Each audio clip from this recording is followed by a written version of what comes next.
Hi guys, this is the more details version of factoring. Yay, more details. Woo! Okay, great.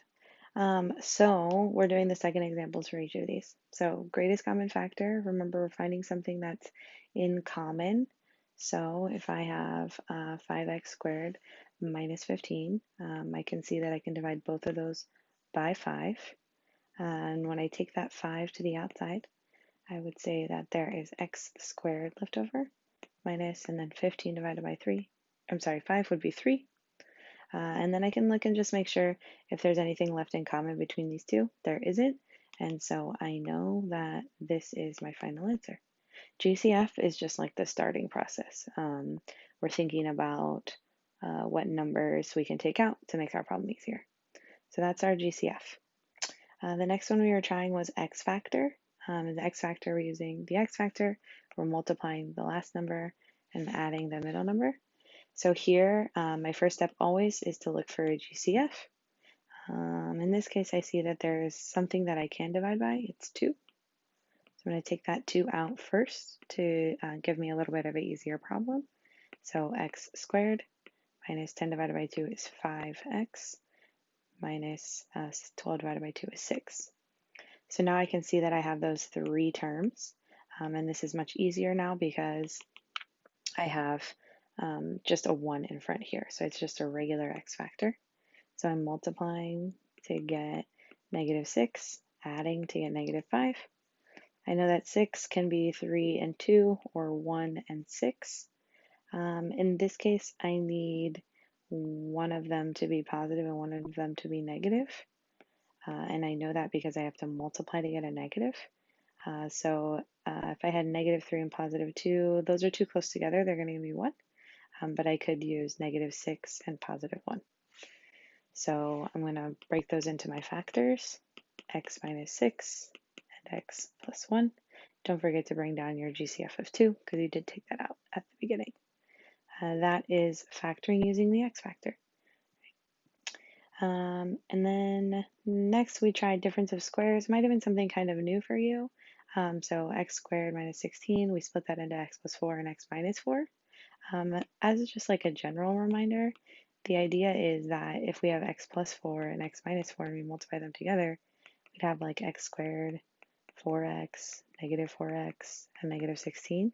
And if these two numbers are the same but opposite signs, like plus and minus, then they're always going to cancel out and leave me with just the 2 terms, right? Which is what we're going to see right here. So if I'm looking at this example, first thing I always want to check for is a GCF. So I see, oh, they both have x, they have one x in common. So I can take that x out. That's going to leave me with, this is like 3 x's here, so that one of them will cancel, but leave me with 2 x's left, x squared. These x's will cancel, minus 16. So I can see, okay, I know that this is a square, as well as that is a square number. So I can take the square root and the square root. I still have the x on the outside. I have the square root of x, which is x, and 16, which is 4 and 4. And I have my minus sign here is going to split into a positive and a negative. Right, so I can see that this section here split into this, and the x came straight down. So I can see that this is my factored version of this. And then finally, I have another one here. I'm going to always check for a GCF. It doesn't look like there's anything I can divide by here, so I'll just have to work with what I got. So I'm going to use the x factor. I'm also using the box. So I know 6x squared is going to go here, and I know negative 20 will always go there, and I know that this box and this box need to add up to give negative 7. So I'm adding to get negative 7, and I'm multiplying to get normally negative 20, but we also need the 6 in there, so 6 times negative 20 is negative 120.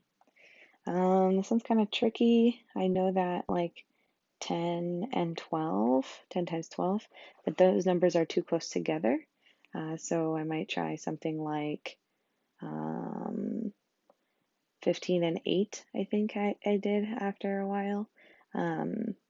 You just kind of have to like play with numbers for a little bit. But 15 and 8 I know make 7. So 15 and 8, and I need -7, so I'm going to make -15. It's going to be -15x and 8x. It doesn't really matter which box you can put them in, either one, because the next step allows you to get that out. So I'm going to look and I'm going to say, okay, what do these two numbers have in common? They have 3 in common, and they also have x in common. So 3x times something will give me 6x squared. That is 2x up there. 2x times 4 will give me the 8x. And then 4 times something will give me -20. That something is -5. And then I can just double check that 3x times -5 will give me -15x, which it does. So I know that this and this are my two factors. 2x minus 5 times 3x plus 4, like that. So I know that this is the factored version of that. So a few more examples here. You can always double check. One thing that sometimes helped me when I was like trying to check my work, besides just like multiplying it back together, was you can actually look at what the quadratics look like. So let's say I type in the original equation, 6x squared minus 7x minus 20. And I can see that it's this blue parabola here. It looks like that. And then I want to check it against my own work, so I'm just going to type in what I got, 2x minus 5 and 3x plus 4. And I can see that the green line and the blue line are exactly the same. It's a little hard to see in the video. Let's try this. Make it orange. All right, so you can see that orange and blue lines are the same exact lines, which means I did a good job. Those two things are the same. So you can go ahead and check your work for each of these if you're feeling like not so hot about it. So let's try like this one over here. So if we have, erase this so you can see what I wrote originally. So we had x to the power of 3 minus 16x. And then for this one we had x times x plus 4 and x minus 4. So you can see the purple line and the black line are exactly the same, which means that those equations are equivalent to each other, or those expressions are equivalent to each other. So you can check in that way. Thanks, y'all.